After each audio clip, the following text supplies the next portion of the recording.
Buenas noches, palabra de honor en su primera edición invernal y en la última del mes de junio. Vamos a tener el formato habitual y vamos a tener también un invitado, el doctor Luis Maximiliano Sarazaga, doctor en Derecho y profesor universitario, profesor de Derecho Procesal y de Historia del Derecho, ex decano de la Facultad de Derecho de la Universidad Católica de Córdoba, con el cual vamos a hablar de la Suprema Corte de Justicia, el máximo organismo judicial de la República. Primer programa invernal y noveno programa de vida de nuestro programa. Primero va a hablar Prudencio en su editorial sobre el tema de la globalización, fenómeno actual muy importante. Luego tenemos la entrevista al doctor Sarazaga y después yo voy a hablar en mi editorial, voy a continuar con el análisis del tema del liberalismo y Prudencio en su nota final va a hablar de la cañada. La cañada es un fenómeno geográfico que solo se puede entender hoy canalizado si se lo ve en una inundación. Si no, uno piensa que está sobreproyectado. Así es. Adelante entonces. Vamos con los anuncios.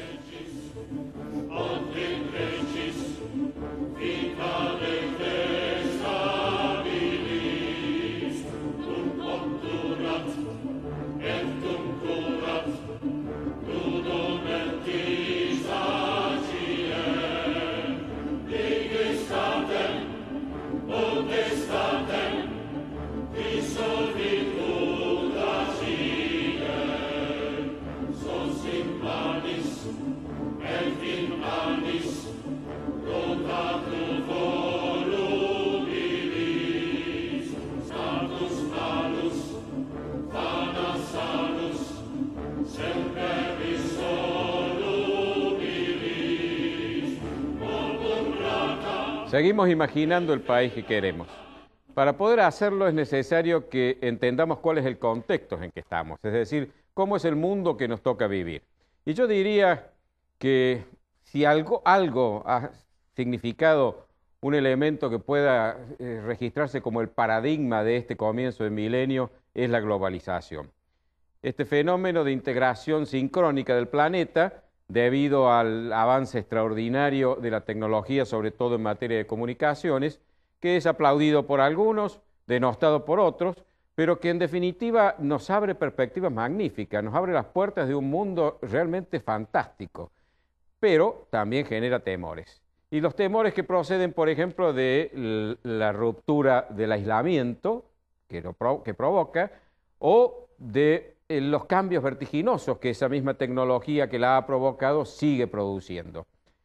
En realidad, la historia de la humanidad es una historia de la búsqueda de globalización. Por supuesto, primero a escalas regionales, hoy a escala planetaria.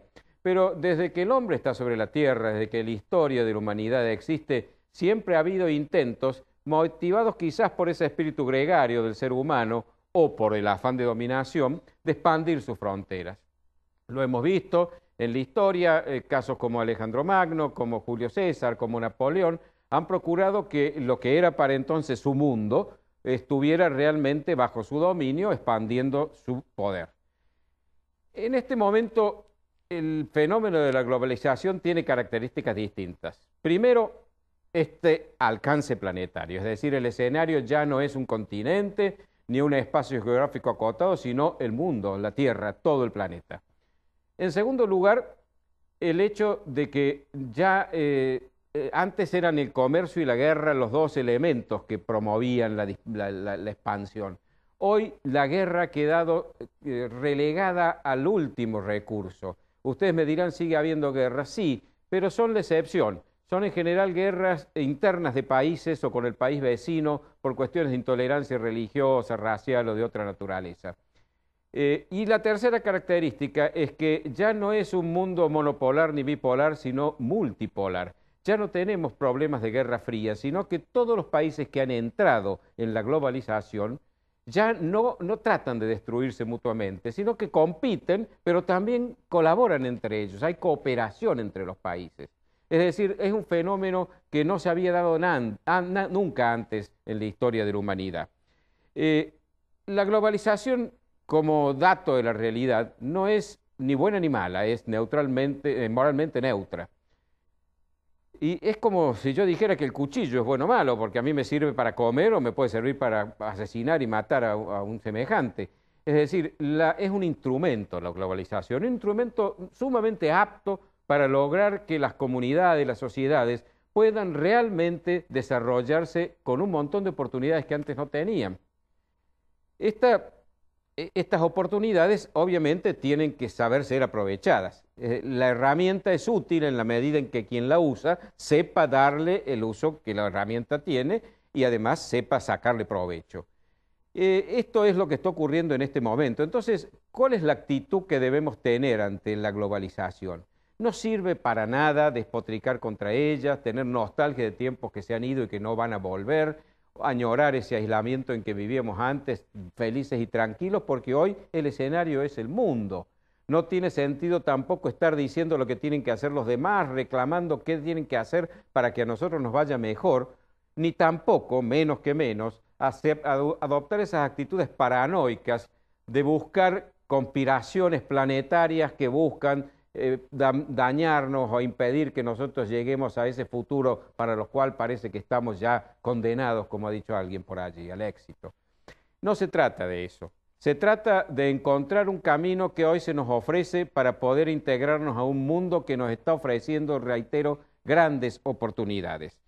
Yo creo que además se da un fenómeno que yo le llamo una paradoja de la globalización, porque esta globalización que nos obliga a estar interactuando en forma permanente con gente de culturas diferentes, religiones, razas, idiomas diferentes, sin embargo ha servido para fortalecer las culturas regionales. ¿Por qué esta paradoja? Por algo muy simple. Cuando nosotros tenemos que interactuar con gente tan diversa, tenemos que tener certeza de quiénes somos, de dónde venimos, porque de esa manera tenemos la seguridad para poder actuar con ellos sin ningún complejo, sin ninguna inferioridad. Y lo regional, lo cultural, el acervo cultural que tenemos, que es un bagaje que tenemos que munirnos de él para poder integrarnos a este mundo globalizado, no tiene características de alcance nacional, sobre todo en países grandes como el nuestro. Esto del ser nacional ha sido simplemente una veleidad de un nacionalismo trasnochado que quería hacer que los argentinos fuéramos todos iguales. Y en nuestro país no es así. Podrá ser en países muy pequeños, pero no es posible en la Argentina. La identidad cultural, si el término cabe, está dado a escala regional. Y es muy simple, porque los límites de las naciones son caprichos de la historia, una batalla ganada o perdida, un tratado, un río que no pudo ser cruzado. Adviertan ustedes que, por ejemplo, en la Argentina, los mendocinos tienen más similitudes con los chilenos que con los correntinos, y los correntinos con los paraguayos, y los misioneros con los brasileros, y los jujeños con los bolivianos, y los porteños y los entrerrianos con los uruguayos. Entonces me dirán, entonces la nación está de más. No, de ninguna manera. Está bien, el proceso tiende quizás con el tiempo a que las naciones empiecen a desdibujarse, pero todavía existen y hay que mantenerlas. Pero, ¿qué es la nación? La nación no es identidad de origen ni identidad cultural, es un proyecto común que respeta la diversidad de todos los que intervienen en su confección y en su desarrollo. Es decir, acá está la vieja disputa entre unitarios y federales que sembró de sangre el país durante buena parte del siglo XIX. Mientras los unitarios hablaban de unidad, es decir, la desaparición de las partes para conformar un nuevo todo, o un todo nuevo, los federales hablaban de unión, manteniendo la diversidad de las partes, cada una con su propia identidad, pero todas juntas elaborando y llevando adelante un proyecto común. Ese es el desafío que hoy la globalización nos está planteando y que no sé si los argentinos estamos terminando de comprender, porque parece que le queremos echar la culpa de cosas que nos ocurren cuando somos nosotros los que estamos mostrando una incapacidad para entender este mundo. Cuando soplan vientos de cambio, hay dos actitudes. Unos buscan un refugio para guarecerse, otros levantan molinos y se hacen ricos. Pero depende de la actitud de cada uno ante una realidad que no podemos cambiar, que ya está instalada, y que en la medida en que sepamos adaptarnos a ellas y sacar los frutos que ella nos ofrece, va a ser para nosotros algo positivo. Si perseveramos en esta actitud paranoica, chauvinista, seguramente no vamos a sacar los resultados que esperamos. Ya la globalización ha mostrado una serie de beneficios. Por ejemplo, lo que decía al comienzo, haber relegado la guerra al último recurso. Las pocas guerras que hay ya son, como les decía, elementos puntuales. No es la norma como hasta hace no tanto. Hoy ya no hay países grandes, importantes, potencias que estén tratando de destruirse mutuamente, sino que al contrario, compiten en muchos terrenos, en el político, en el comercial, etcétera, pero buscan cooperación. Y hemos encontrado ya una serie de elementos muy positivos. Por ejemplo, una conciencia ecológica de alcance planetario, una conciencia de la defensa de los derechos humanos también, que es una especie de código internacional aceptado por todas las naciones serias de la Tierra. Es decir, hemos dado pasos importantes. Ustedes me dirán, esos códigos se violan a menudo. Sí, es posible, no tan a menudo, pero se violan. Ahora, su sola existencia, el solo hecho de la aceptación que han tenido por parte de los países que seriamente se han incorporado a la globalización, ya es un dato positivo. Aprovechémoslo.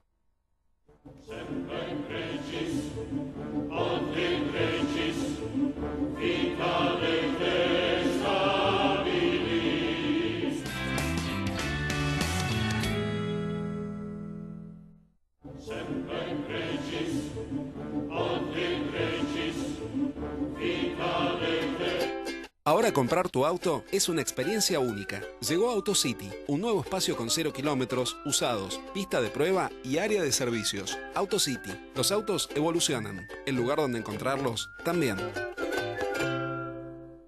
Morecia Allende, Ibáñez Padilla, Administración de Propiedades y Consorcios. Claridad y confiabilidad. Morecia Allende, Ibáñez Padilla. Centro Tomografía Computada Córdoba Sociedad Anónima. Instituto Ulton, líder en diagnóstico por imágenes. Primer instituto de cirugía ambulatoria mínimamente invasiva del interior del país. Avenida Vélez Arfiel 562, Córdoba, Argentina. Teléfono 0351 426 7700.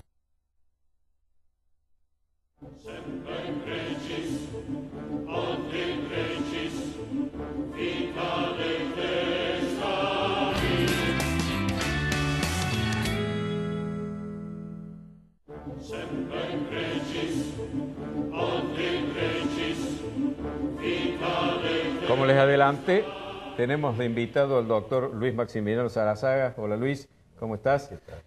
Doctor en Derecho, profesor universitario y uno de los especialistas en Derecho Civil más acreditado de Córdoba, que nos va a hablar sobre temas vinculados a la justicia. Hola Luis, gracias por haber aceptado nuestra invitación. Y la primera pregunta tiene que ver obviamente con la Suprema Corte de Justicia, organismo que los argentinos están empezando a darse cuenta que es el organismo más poderoso de la República. ¿Podemos hacer una síntesis o génesis de esta institución tan importante? Bueno, en primer lugar, es para mí un honor estar en un programa donde están dos prestigiosos historiadores de Córdoba, como son el ingeniero Eduardo Ibáñez y Prudencio Busto. No solamente son prestigiosos porque tienen toda una trayectoria al servicio de la comunidad en la política, en diferentes ámbitos, o sea que para mí es realmente un honor compartir este programa. Muchas gracias. Respecto a la Corte Suprema de Justicia de la Nación, que es la pregunta que me hace acá Eduardo Ibáñez, nuestro país tiene un diseño de ingeniería constitucional que establece tres poderes, un poder ejecutivo, un poder legislativo y un poder judicial. Esto lo estableció todas las constituciones, la del 19 unitaria, la del 26 unitaria, con el nombre de Alta Corte Suprema de Justicia, la Constitución de 1853 que tomó el esquema americano, Suprema Corte, y que es la cabeza del Poder Judicial. Y justamente esta Corte de 1853 hasta 1863 no se pudo integrar porque paradójicamente los abogados ganaban más plata en la profesión que siendo miembros de la Corte. Y no hubo abogados, había pocos abogados que aceptaran los cargos que se habían creado para la Corte. No había interesados. Hoy yo creo que llegaría desde Santiago de Chile hasta Buenos Aires los interesados para formar parte de la Corte Suprema. Y es Mitre, en 1863, que nombra la primera Corte Suprema y paradójicamente da una elección política, porque nombra a su opositor Valentín Alsina como primer presidente de la Corte, que renunció, por eso el primer presidente activo de la Corte fue Salvador María de las Carreras. Ex vicepresidente de la Nación. Exactamente. ¿Por qué renunció Alsina? Alsina renunció por no estar de acuerdo con las políticas de la partidario del Partido de Buenos Aires y en contra de la unidad nacional que buscaba el gobierno de Mitre, es decir, después de Pavón y de la reforma de 1860 de la Constitución Nacional, y que Mitre después con el general Paunero había impuesto en forma militar en todo el país. Pero lo interesante es que en esta etapa de 1863 a 1900, podemos decir que en la Corte tenemos muchos presidentes, entre ellos un cordobés, que es muy poco recordado, hay una calle en el Cerro de la Rosa, José Barros Paso, que nació acá, se educó en Catamarca y luego se formó como abogado en Buenos Aires. Y Figueroa Alcorte. Figueroa Alcorte lo del siglo XX, tienes razón. Y después tuvo destacados como Gorostiaga, que fue el autor prácticamente, el santiagueño, que redactó la Constitución de 1853, fue presidente de la Corte. Después hubo un general abogado, que fue Victorica, el yerno de Urquiza, de Justo José de Urquiza.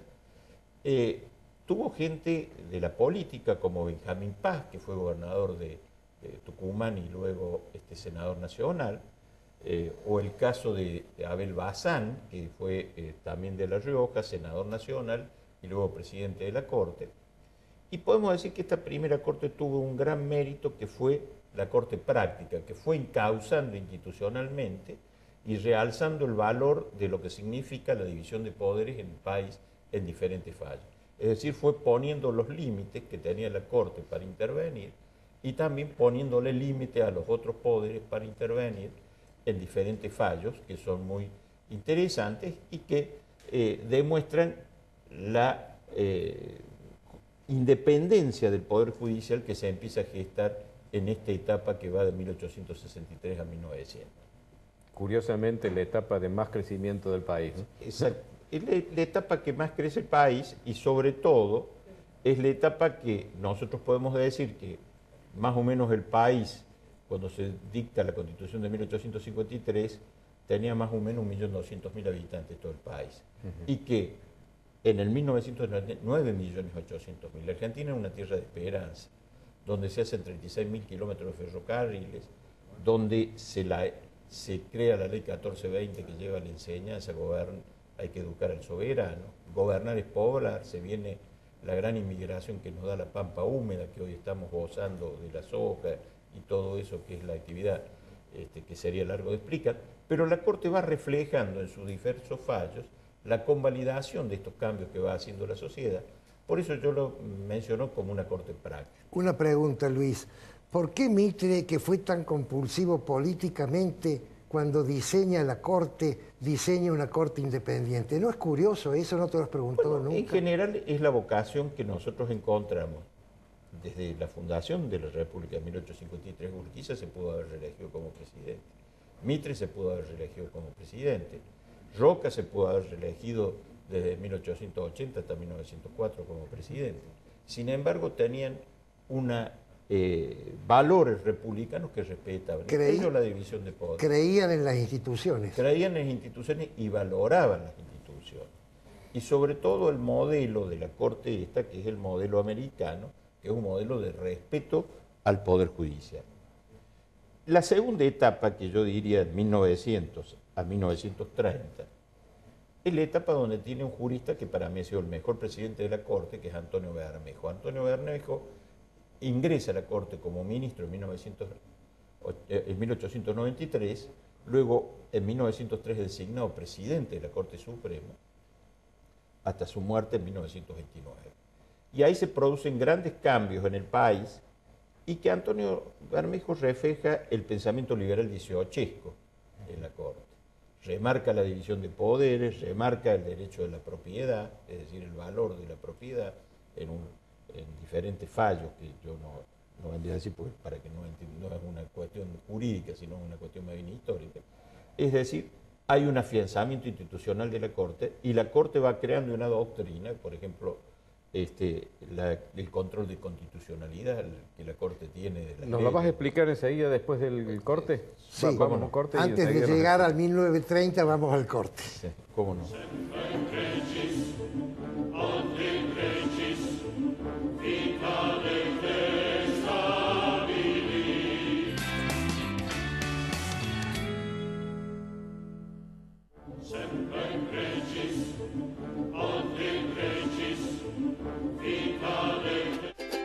Ahora comprar tu auto es una experiencia única. Llegó AutoCity, un nuevo espacio con 0 kilómetros, usados, pista de prueba y área de servicios. AutoCity, los autos evolucionan. El lugar donde encontrarlos también. Morecia Allende, Ibáñez Padilla, Administración de Propiedades y Consorcios. Claridad y confiabilidad. Morecia Allende, Ibáñez Padilla. Centro Tomografía Computada Córdoba Sociedad Anónima. Instituto Ulton, líder en diagnóstico por imágenes. Primer instituto de cirugía ambulatoria mínimamente invasiva del interior del país. Avenida Vélez Arfiel 562, Córdoba, Argentina. Teléfono 0351 426 7700.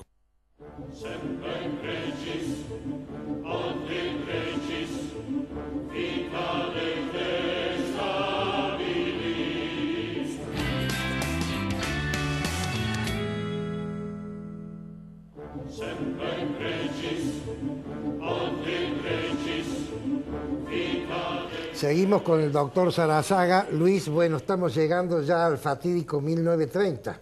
Sí, lo importante también en esta etapa es que la Corte en 1923, siguiendo el caso Marbury contra Madison, establece perfectamente que el control de constitucionalidad, es decir, si las leyes que dicta el Congreso, los decretos que dicta el presidente de la República están de acuerdo o no con la Constitución. Es decir, que la Corte es el intérprete final de si esas leyes, esos decretos están de acuerdo a la Constitución. Si no, puede declarar la inconstitucionalidad y la inaplicabilidad de esas leyes y de decretos. Ahí se gesta esa frase, esa sentencia, la Constitución dice lo que la Corte dice que dice. Claro. Que es un dicho de un juez americano que nosotros lo tomamos. Es norteamericano. Es un juicio de un constitucionalista americano que nosotros lo tomamos de acá. En 1930, cuando fallece Bermejo, es nombrado presidente. En 1929 es nombrado por Hipólito Yrigoyen, quiero decir el respeto opositor de toda la vida, Figueroa Alcorta, un cordobés que tiene el mérito de haber sido presidente de la Corte Suprema, presidente de la República y presidente del Congreso Nacional. El único en la historia argentina. Es el único caso en la historia argentina. No, sería el caso también de Carril. No, Carril. Salvador Madrid Carril fue vicepresidente. Pero no fue en ejercicio. No. Presidente que cumplió un mandato como presidente, tenés razón. Es Figueroa Alcorta. Que es un caso raro en la historia constitucional, no solamente de la Argentina, sino de los países que han tomado el sistema similar de la Argentina. Pero lo importante de Figueroa Alcorta es que ya era un hombre anciano, muere, se produce la revolución del 6 de septiembre de 1930 y entra a jugar otro hombre que provenía del radicalismo, que es Roberto Repeto, radical antipersonalista, que es nombrado por Alvear en 1923, miembro de la Corte Suprema, y que él lo gesta la dictada de una acordada convalidando el gobierno de facto, tomando como antecedente un fallo de Moreno de Postigo que había dictado la Corte, tomando una jurisprudencia del constitucionalista canadiense Constantino, en el cual la Corte justifica el gobierno de facto, pero en forma excepcional. Dice que no puede dictar leyes que vulneren la propiedad, no puede nombrar jueces, etcétera, etcétera. Da en esa última parte que la pone de su puño y letra Figueroa en su casa en la calle Belgrano, donde está prácticamente muriéndose, él pone, yo voy a firmar, pero se pone esto, si no, no la firma. Y así se hace.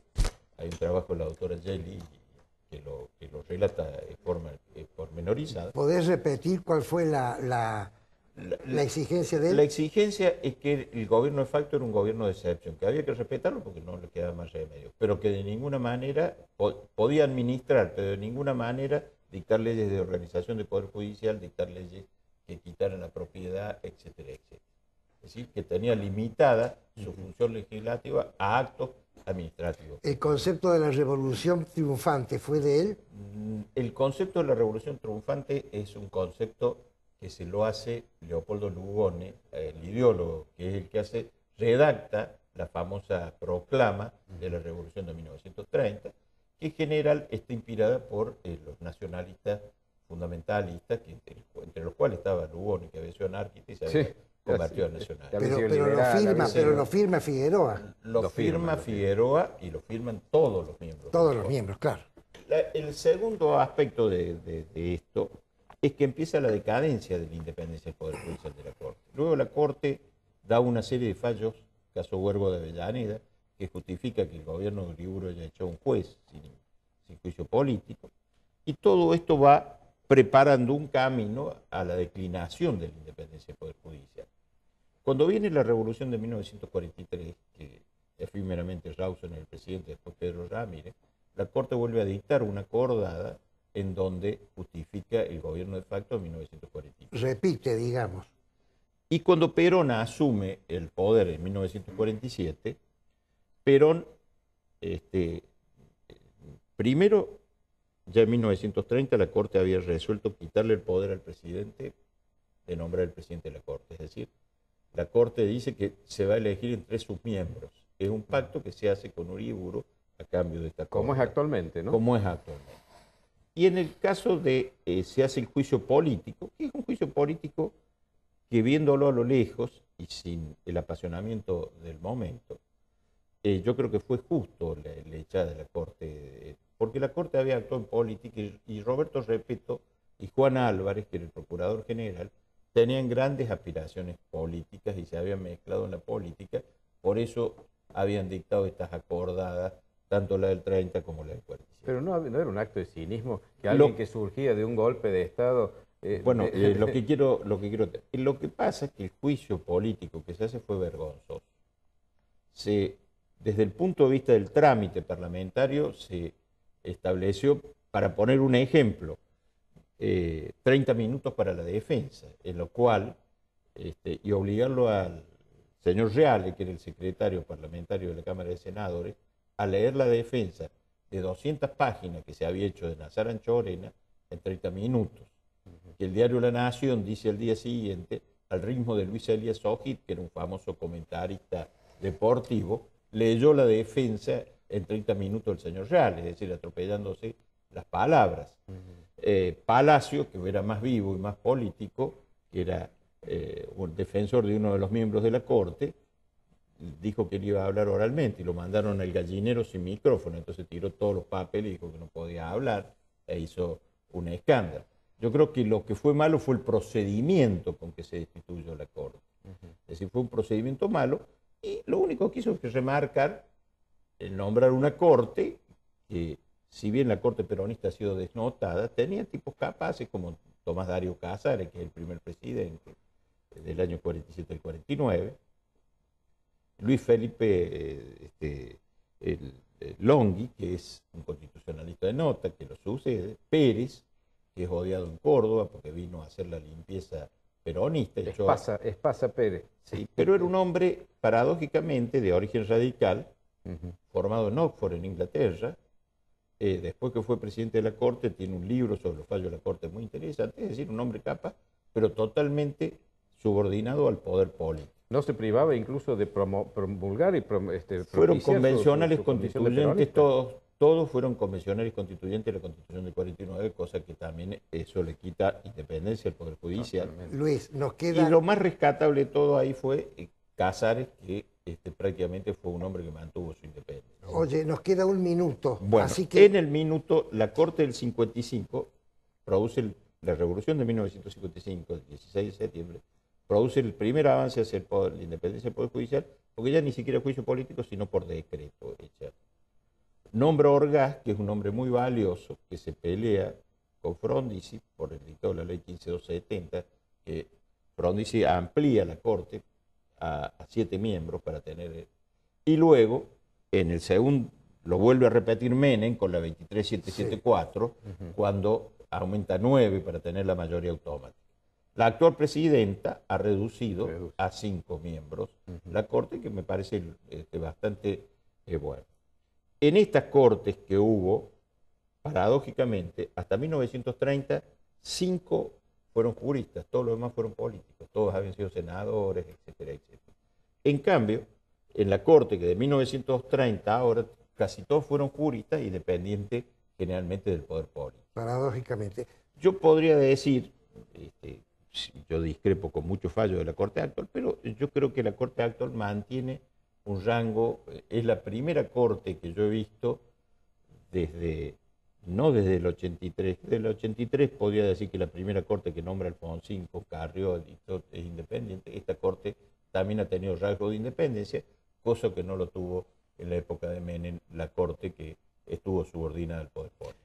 Luis, lamentablemente se nos ha acabado el tiempo, muy interesante la explicación. Sí, yo creo que lo que es importante como culminación es que los argentinos tenemos que aprender, y en esto creo que en este momento estamos dando un mal ejemplo al desconocer un fallo de un juez en Norteamérica y querer, tenemos que darnos cuenta que tenemos que respetar la justicia, porque uno de los valores que nos va a asegurar los derechos que todos tenemos frente al Estado cuando el Estado nos atropella, y que nos va a asegurar que esos derechos no sean atropellados, es el Poder Judicial, que es una de las garantías más fundamentales que tiene todo ciudadano, y que creo que lamentablemente a partir de 1930 decayó, y que hoy la estamos volviendo a recuperar, pero que creo que todavía falta un largo camino para en las provincias, que son satrapías por reelecciones indefinidas, aceptadas por las Cortes provinciales, y bueno, puedo poner miles de ejemplos que sería largo, pero yo creo que tenemos que tener ese ejemplo y llevarlo para hacer un país con una democracia en serio, con una calidad institucional que todavía nos falta mucho en la tierra. Ojalá podamos. Luis, muchas gracias.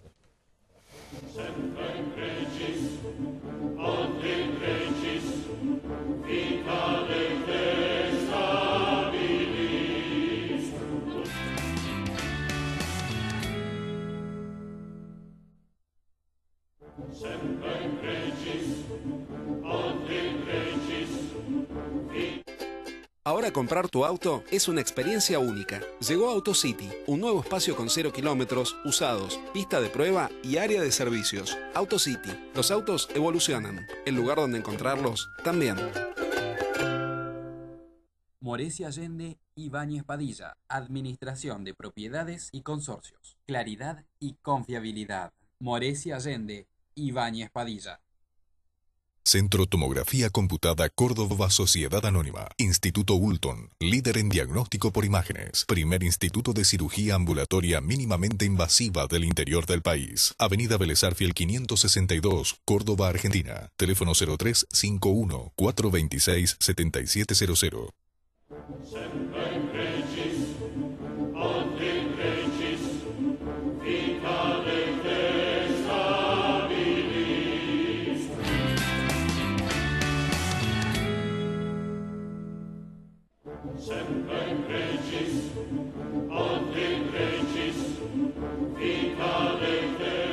Muy interesante, Prudencio, y clara la explicación de Luis, ¿cierto? Sobre un tema que se pone muy en vigencia ahora y que lamentablemente empieza en 1930.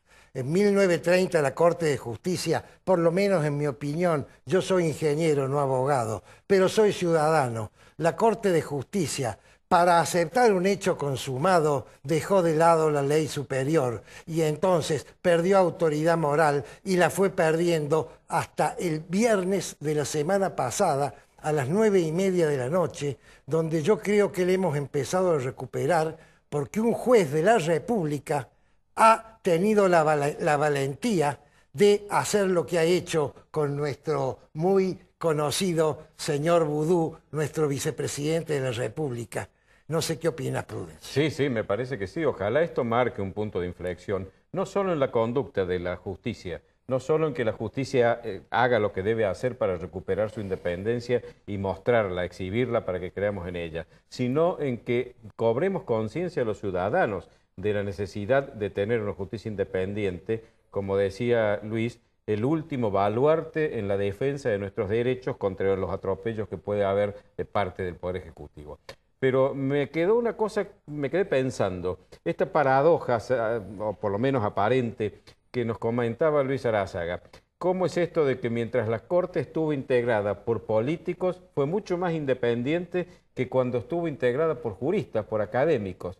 La única explicación que encuentro para eso es que en esa primera etapa había todavía calidad institucional y conciencia cívica que se había ido perdiendo cuando la otra etapa los académicos no fueron tan independientes como de ellos se esperaba. Yo creo lo mismo que vos. Estos académicos tienen otras prioridades antes que sus propios conceptos académicos. Pero eso será motivo de nuevas disquisiciones. Así es.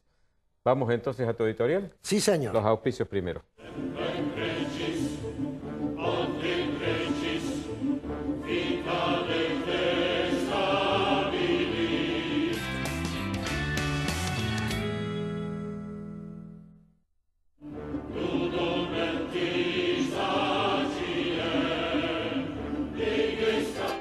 Ahora comprar tu auto es una experiencia única. Llegó AutoCity, un nuevo espacio con 0 kilómetros, usados, pista de prueba y área de servicios. AutoCity, los autos evolucionan. El lugar donde encontrarlos también. Moresi Allende Ibáñez Padilla, Administración de Propiedades y Consorcios. Claridad y confiabilidad. Moresi Allende Ibáñez Padilla. Centro Tomografía Computada Córdoba Sociedad Anónima. Instituto Ulton, líder en diagnóstico por imágenes. Primer instituto de cirugía ambulatoria mínimamente invasiva del interior del país. Avenida Vélez Arfiel 562, Córdoba, Argentina. Teléfono 0351 426 7700.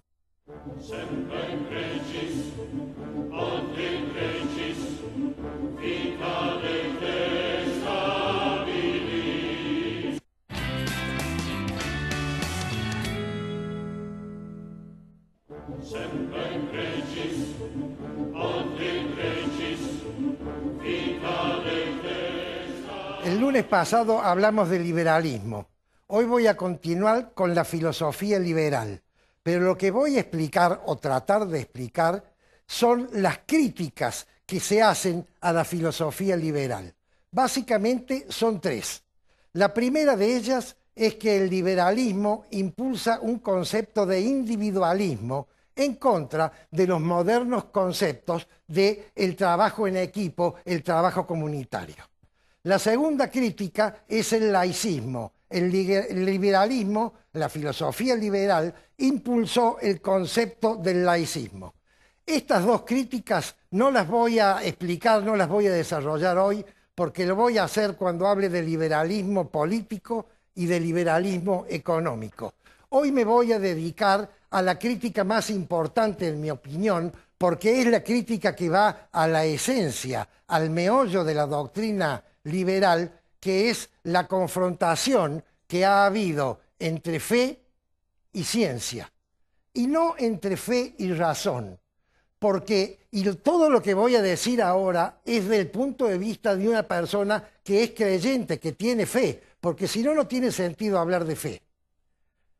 Una persona que tiene fe puede decir, cuando hay una aparente confrontación entre fe y razón, si yo creo que Dios es el creador del universo y hay algo que la razón me dice que no lo entiendo, como tengo fe, puedo decir, bueno, Dios puede haber hecho una excepción y esas excepciones se llaman milagro.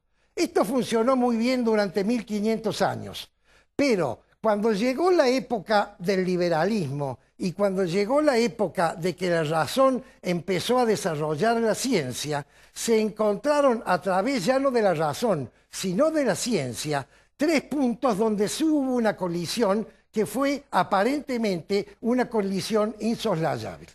Esos tres puntos fueron, primero, la generación del universo. Segundo, la posición del planeta Tierra. Y tercero, el origen del hombre. ¿Qué dijo el liberalismo del universo? O aparentemente, ¿qué dijo?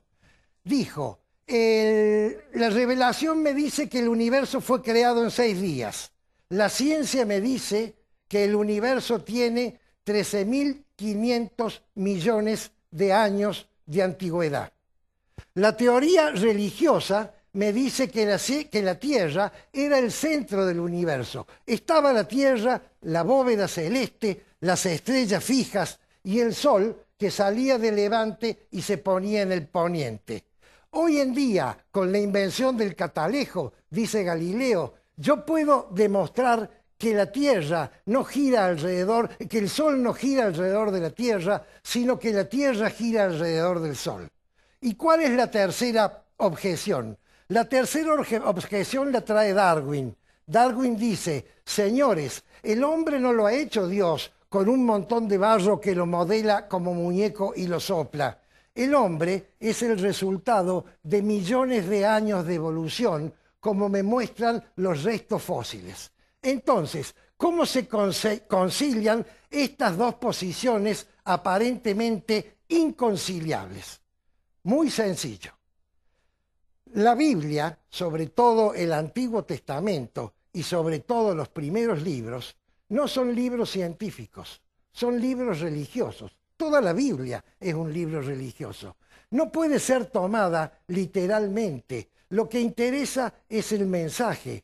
Y el mensaje está dado con signos, con símbolos. ¿Qué signos se utilizaban en la antigüedad y en Oriente? Los signos que se utilizaban los antiguos en Oriente, que eran los cuentos, los ejemplos, las parábolas. ¿Qué importa de la creación del universo? ¿Que haya sido creado en 6 días? No. ¿Cuál es el mensaje del Génesis? Que el universo lo creó Dios, que Dios es el creador del universo.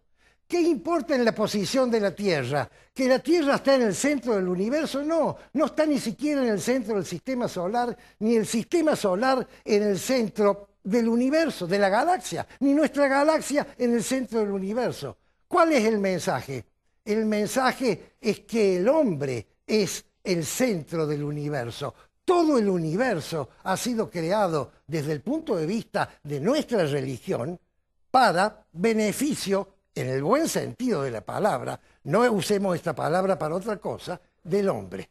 Y el tercer ejemplo, ¿qué importa si el hombre surge de un muñeco y Dios lo sopla, o si surge de una evolución que empieza en una primera instancia con un individuo unicelular que va evolucionando en virtud de ¿qué? De dos cosas. De que la transmisión genética, los cromosomas a veces no es perfecta, entonces a veces hay algún cambio, y cuando ese cambio es beneficioso, le da al individuo algo que lo beneficia y puede competir más, y por eso se reproduce más, generando lo que se llama la selección natural.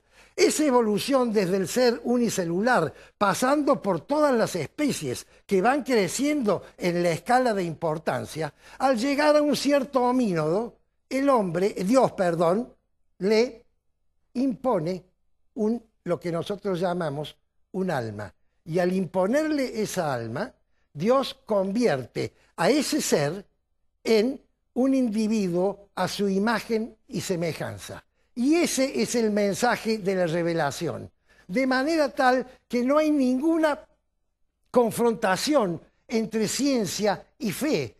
Eso es un mensaje pseudo-liberal. ¿Qué dice el verdadero liberalismo?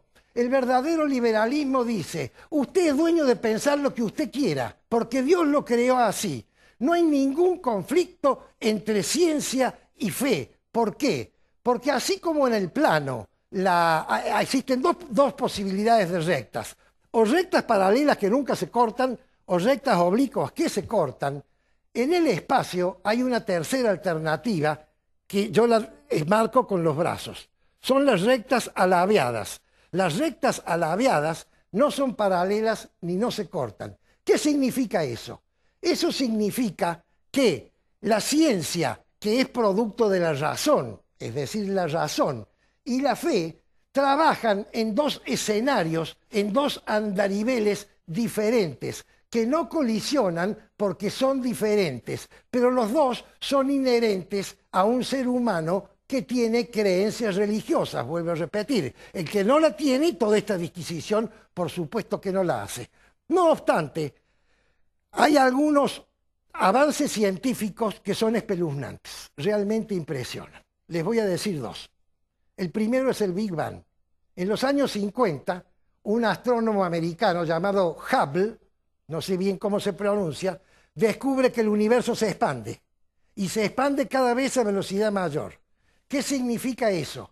Hagamos al revés. El universo deja de expandirse, se junta en un punto. Ese punto es el Big Bang. Es lo más parecido a la creación que he visto.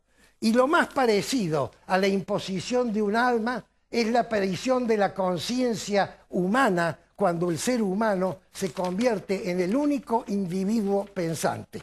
Y como me hacen señas que estoy terminando, voy a recitar un pequeño verso que yo he titulado Creer o Entender. Creo yo, aunque no entienda, o debo para creer tener antes que entender y aceptar lo que comprenda. O creo porque es absurdo, ya que si absurdo no fuera, bastare con que entendiera cualquier pensamiento burdo. Mas debe mi corazón resignar aquello que me obliga a creer mi fe a expensas de la razón, y al no poder responder dudas de tanto tenor, priorizo siempre el amor a razonar o creer. Muchas gracias.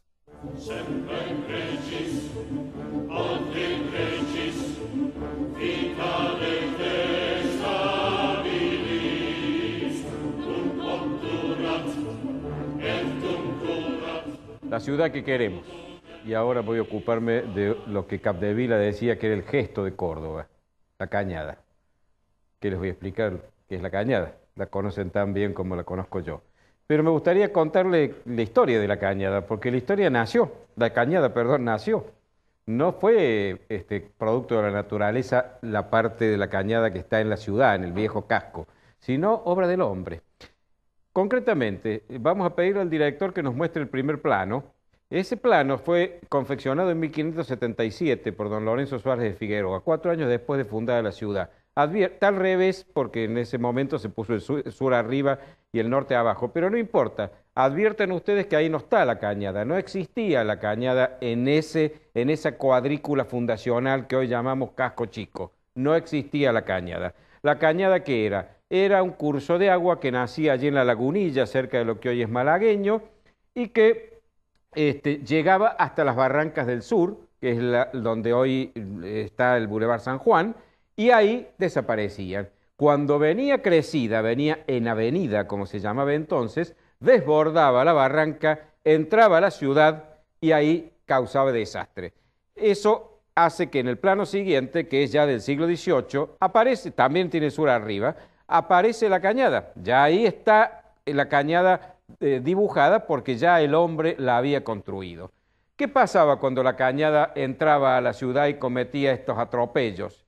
Esta señora que por ahí se enojaba, de su tranquilidad se convertía en un furor, llegaba a un punto, en un lugar donde están hoy las esquinas de Duarte Quirós y La Cañada, la esquina, diríamos, noroeste, donde hoy está el monumento de Malvinas, lo vamos a ver en la próxima foto. Ahí había un cerro, un cerrito colorado de tierra roja que le llamaban el Mogote Colorado o el Terromote Colorado. Ahí las aguas desbordadas chocaban y se dividían en dos. Una parte se iba al oeste, a la zona de las Quintas, donde no hacía tanto daño, y la otra entraba a la ciudad propiamente dicha de esa época y hacía estragos. Eso ocurrió, se dieron cuenta la primera vez en 1598, con una inundación bastante seria, que se repitió en 1603, en 1618, hasta que en 1622 ya realmente alcanzó dimensiones catastróficas y hizo un daño inmenso. Entonces, el Cabildo se dio cuenta de que había que tomar un recaudo.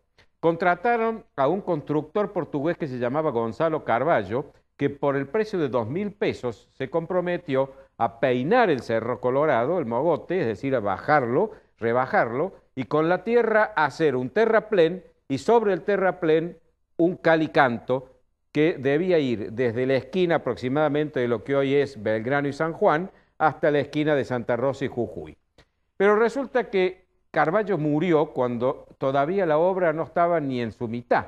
Hubo un juicio con la familia porque había cobrado ya la plata, etcétera, pero lo cierto es que este calicanto no terminó de ser construido y luego se produjeron otras nuevas inundaciones, como la de 1626 y sobre todo la de 1671, que fue terrible, fue la peor de toda la historia. Muchos muertos, destrucción de casas, iglesias. Realmente la ciudad estuvo a punto de desaparecer en esa tremenda inundación que el primer poeta criollo, don Luis de Tejeda y Guzmán, cuenta en uno de sus versos autobiográficos. Entonces ahí se decidió construir un nuevo calicanto, el Calicanto Grande. Este sí se terminó y se hizo en un trayecto semejante al primero.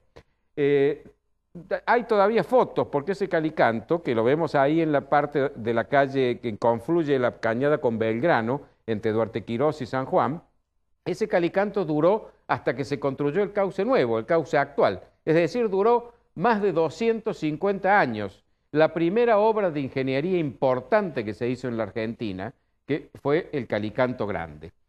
Dio resultado durante prácticamente todo el siglo XVIII y todo el siglo XIX, o casi todo el siglo XIX, no hubo grandes inundaciones. Y gracias a eso la ciudad pudo expandirse. Por ejemplo, en el siglo XVIII se expandió hacia el oeste, cruzando la Cañada. El gobernador Marqués de Sobremonte, ese gran gobernador que tuvo Córdoba, hizo la Alameda, lo que hoy se llama el Paseo. Esa es una imagen del Calicanto actual. Es un muñón, apenas bajito y muy pequeño, que se conservó, lo único, lamentablemente, en donde Belgrano y la Cañada convergen y dejan un espacio muy delgado entre ellas.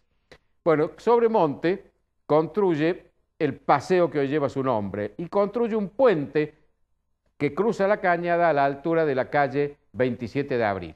El puente vamos a parar por el momento las fotos, ya le voy a avisar cuando hagan falta. Construye este puente que se llamaba el Puente de la Alameda, porque daba justamente al Paseo Sobremonte, conocido como la Alameda. Bueno, en 1890 hubo una nueva inundación. Aparentemente esto ocurrió por un problema del ferrocarril que se estaba construyendo hacia la Calera y hubo una alcantarilla mal construida, etc. Fue también bastante seria. También se había expandido la ciudad hacia el sur y había aparecido el Pueblo Nuevo, conocido hoy como Barrio Güemes, el Barrio Observatorio, es decir, por la creación del observatorio en 1871, y un episodio curioso de la que la Cañada fue protagonista, o por lo menos escenario. El 29 de abril de 1872, sobre el Calicanto, se fusiló a Zenón La Rosa, un comerciante que había matado a su mujer, doña Rosario Ortiz. Es la última ejecución, la última vez que la pena de muerte se aplica en la ciudad de Córdoba, en la provincia de Córdoba. Bueno, en 1944 se inicia la construcción del cauce nuevo, 2.600 metros, en donde ya el peligro de la inundación desaparece. Y en 1990 se expande a 4 kilómetros más hacia el sur. Lamentablemente hay 700 metros en que no tiene cruce, una verdadera lástima. Me hubiera gustado tener tiempo de mostrar algunas fotos de cuadros, porque también la Cañada ha sido la que más ha inspirado, eso es de Genaro Pérez, ha inspirado a pintores, a poetas, a escritores. Ha sido esta compañera de jornada que, bueno, hoy atenuada sus arrebatos juveniles, como una anciana venerable, mira cómo la ciudad se renueva y después de desaparecidos los duendes, se llena de rascacielos que van marcando un escenario y un paisaje totalmente distinto. Nuestra compañera de jornada, la vieja y venerable Cañada.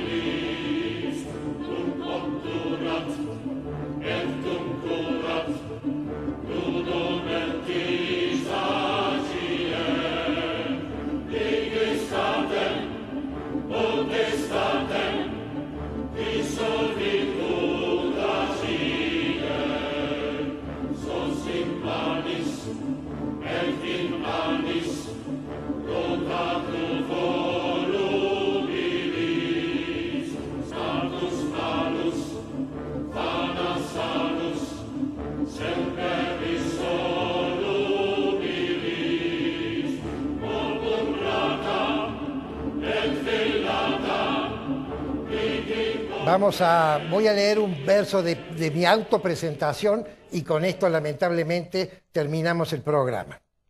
¿Quién soy?